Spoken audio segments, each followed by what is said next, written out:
दोस्तों, कितना आसान रहा होगा इतिहास की किताबों में 5000 साल पहले के इंसान को आदि मानव कह देना। ये कहना कि उसको कोई ज्ञान नहीं था, कपड़े पहनने का सलीका नहीं था, खाना खाने का सलीका नहीं था, लेकिन फिर अनगिनत इतने स्ट्रक्चर्स और उनकी जबरदस्त टेक्नोलॉजी, इंग्लैंड का स्टोनहेंज, मिस्र के पिरामिडों के प्रिसीजन ब्लॉक्स, 10,000 साल पुराने मंदिरों में की गई पत्थरों की जटिल नक्काशी, समुद्र विज्ञान, एडवांस शिपिंग और हाइड्रोलिक्स की तकनीक और ऐसी अनेकों बातें जिसको आज तक हम सुलझा नहीं पाए हैं।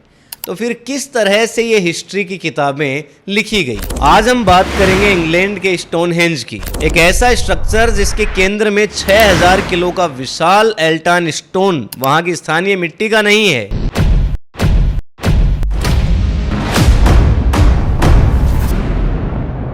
इसे 750 किलोमीटर दूर स्कॉटलैंड से लाया गया। अब सवाल है कि आपको ये क्यों जानना चाहिए? क्योंकि 3000 ईसा पूर्व के उस दौर में जब इंसानों के पास पहिए नहीं थे, लोहे के औजार नहीं थे और पक्की सड़कें नहीं थी, उस आदि मानव काल में 6 टन के पहाड़ को खींच करके इतनी दूर ले जाना, क्या ये प्रैक्टिकली संभव था? अगर आप अभी भी नहीं समझे कि ये स्थिति कितनी भयानक है, तो मैं आपको बता दूं कि आज का जो दिल्ली है, वहां से लेकर के बिहार में पटना तक 6 टन ऊंचाई के पहाड़ को घसीट करके ले जाना, सोचिए आज भी आपके लिए कितना आसान रहता होगा। और अब उस युग की कल्पना कीजिए जब 5000 साल पहले यानी कि 3000 ईसा पूर्व की बातें हो रही हैं। दशकों से विज्ञान ये कहकर हमें बहला रहा था कि प्रकृति का कोई इत्तेफाक या फिर ग्लेशियर का बहाव था, लेकिन अगस्त 2026 में आई बिल्कुल नई नेचर जर्नल की रिसर्च और कंप्यूटर सिमुलेशंस ने इस झूठ का पर्दाफाश कर दिया है। क्या वाकई में जिन लोगों को इतिहास की किताबें आदि मानव बताती हैं, क्या उनके पास कोई विशेष तरह की टेक्नोलॉजी हुआ करती थी? क्या उनके पास कोई ऐसा ग्लोबल इंजीनियरिंग नेटवर्क था जिसे इतिहास से मिटा दिया गया?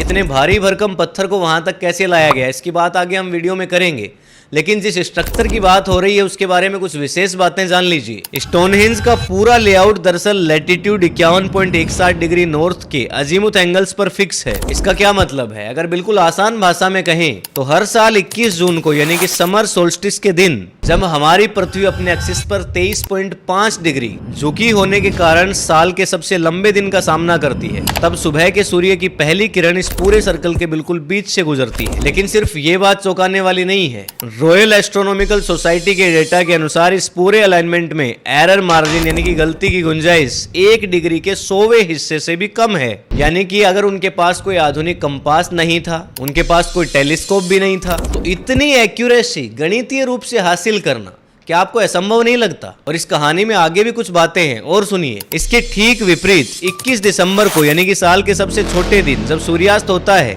तो डूबते हुए सूरज की किरणें ठीक सामने बने सबसे बड़े पत्थरों के गेटवे, जिसे ट्रिलिथोन कहा जाता है, के बिल्कुल बीच से ओझल होती हैं। सोचिए हमारे पूर्वज सिर्फ दिन और रात का हिसाब नहीं रख रहे थे। जब वैज्ञानिकों ने इसके चारों तरफ बने 56 गड्ढों, जिन्हें ओब्रो होल्स कहा जाता है, उसकी पोजीशन को कंप्यूटर पर प्लॉट किया, तो हैरान करने वाले डेटा सामने आए। ये 56 गड्ढे मिलकर के चंद्र ग्रहण की बिल्कुल सटीक भविष्यवाणियां कर रहे थे। इन्हें चंद्रमा के 18.6 साल के नोडल साइकिल को ट्रैक करने के लिए ठीक उसी पोजीशन में खोदा गया था। यानी जो लोग 5000 साल पहले जंगलों के अंदर रहते थे, उनके पास ब्रह्मांड का इतना एडवांस डेटा था। और इससे भी बड़ा विरोधाभास सामने तब आता है जब हम इन पत्थरों की जियोलॉजिकल फिंगरप्रिंटिंग को देखते हैं। जो बाहरी घेरा है उसके सारसेन पत्थर तो स्थानीय मलबेरी डाउन से आए, जो सिर्फ 25 किलोमीटर दूर है, लेकिन इसके भीतर छुपा हुआ वो 6 टन का एल्टार स्टोन ब्रिटेन के द्वारा बनाई गई इस पूरी मनगढ़ंत कहानी को पलट करके रख देता है। दरअसल सालों से ब्रिटेन के इतिहासकार ये मानते हुए आए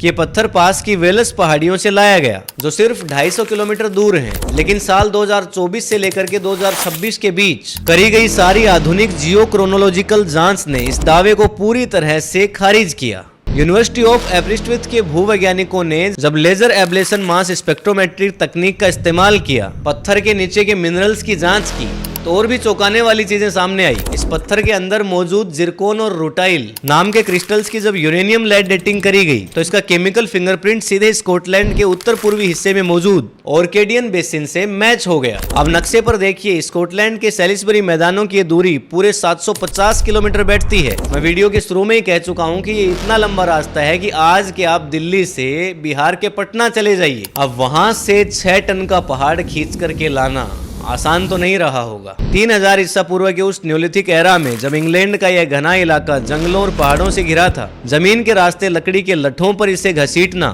फिजिक्स के नियमों के अनुसार भी असंभव है। लेकिन कुछ इतिहासकार हैं जो इस थ्योरी को मानने को तैयार नहीं है। उन्होंने एक और थ्योरी बना रखी है। वो कहते हैं कि एक मरीन आइस सीट यानी कि ग्लेशियर ने इस पत्थर को यहाँ पहुंचाया होगा। इस कंप्यूटर सिमुलेशन मॉडल के वैज्ञानिकों का दावा है कि आज से करीब 20,000 साल पहले डेवेंशियंस ग्लेशिएशन के समय बर्फ की विशाल नदियां स्कॉटलैंड से तैरती हुई प्राकृतिक रूप से पत्थर को इंग्लैंड ले आई होंगी। सुनने में ये थ्योरी बहुत आसान लगती है ना, लेकिन ब्रिटिश जियोलॉजिकल सर्वे के पास इस थ्योरी को खारिज करने के लिए 3 ठोस सबूत है जो इस ग्लेशियर थ्योरी की पूरी तरह से धज्जियां उड़ा देते हैं। पहला सबूत है कि अगर ग्लेशियर स्कॉटलैंड से बह करके यहाँ आया था तो वहाँ मैदानों के अंदर स्कॉटलैंड के पत्थरों का मलबा होना चाहिए, लेकिन कोई इस तरह का कंकड़ भी वहाँ नहीं मिलता है। दूसरा सबूत इससे भी बड़ा है। न्यूलिथिक कोल के अन्य निर्माणों में साफ साबित होता है कि प्राचीन इंसानों ने जानबूझकर इसी खास सैंडस्टोन को इसके खास जियोकेमिकल गुणों के कारण चुना। अब प्रकृति का कोई भी रैंडम ग्लेशियर क्या इतने बड़े पत्थर को सटीक जहां पे इस पत्थर को लगाया जाना था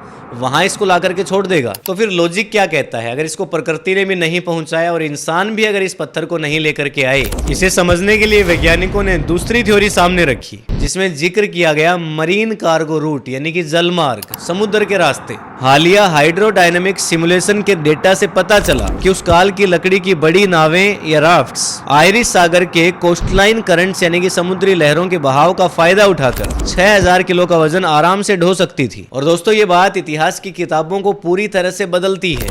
इसका सीधा मतलब है कि 3000 ईसा पूर्व भी हमारे पूर्वजों के पास एक बेहद संगठित इंटर रीजनल इंजीनियरिंग और समुद्री नेविगेशन नेटवर्क मौजूद था। लेकिन क्या हमारे पास इस बात का कोई पुख्ता सबूत है कि वो जमीन के नीचे इस तरह की इंजीनियरिंग प्लांटिंग करना जानते थे? जून 2026 के अंदर स्टोनहेंज से महज 5 किलोमीटर दूर बुलफोर्ड गांव में खुदाई करी गई। वहां पुरातत्व विभाग के लोगों ने ग्राउंड पेनिट्रेटिंग रडार्स का इस्तेमाल किया, मैग्नेटोमेट्री स्कैनिंग का इस्तेमाल किया, तो जमीन के नीचे 2 विशालकाय गड्ढे नजर आए जिनका व्यास यानी कि डायमीटर पूरे 7 मीटर का था।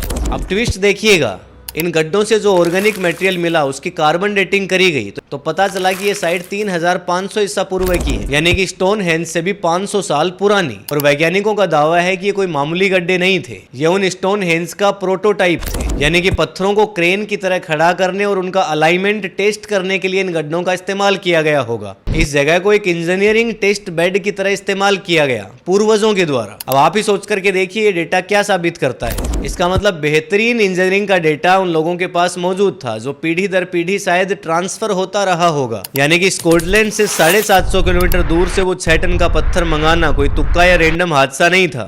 इसके पीछे 500 सालों का कड़ा वैज्ञानिक अभ्यास, ट्रायल एंड रन और एक सोची समझी प्लानिंग काम कर रही थी। तो इस पूरी रिसर्च के बाद अंतिम निष्कर्ष क्या निकलता है मानव सभ्यता को लेकर के? दोस्तों अगस्त 2026 की पूरी वैज्ञानिक बहस और इस डेटा को देख करके एक चीज तो सामने आ चुकी है कि इतिहास की किताबें जिन लोगों को आदि मानव कह रही थी, शायद वो लोग टेक्नोलॉजी में हमसे कहीं ज्यादा एडवांस थे। शायद 5000 साल पुराना इंसान वैसा नहीं था जैसा हमें पढ़ाया गया। और स्टोनहेंज केवल एक इकलौता उदाहरण नहीं है। चाहे मिस्र के पिरामिडों के प्रिसीजन ब्लॉक्स हो या तुर्की के 10,000 साल पुराने मंदिरों में की गई पत्थरों की नक्काशी हो या इंग्लैंड का एक कॉस्मिक कंप्यूटर, इन सभी चीजों से पता चलता है कि उन लोगों के पास मैथमेटिकल एक्यूरेसी थी। एस्ट्रोनॉमी के बारे में भी वो लोग बहुत कुछ जानते थे। ब्रिटिश जियोलॉजिकल सर्वे और एब्रिस्टविथ यूनिवर्सिटी की ये 2026 की ताज़ा रिसर्च दरअसल इंसानी सभ्यता के उस खोए हुए समुद्री और मैकेनिकल नेटवर्क को उजागर करती है। शायद उन लोगों ने ही हमारी आज की मॉडर्न इंजीनियरिंग की नींव रखी थी।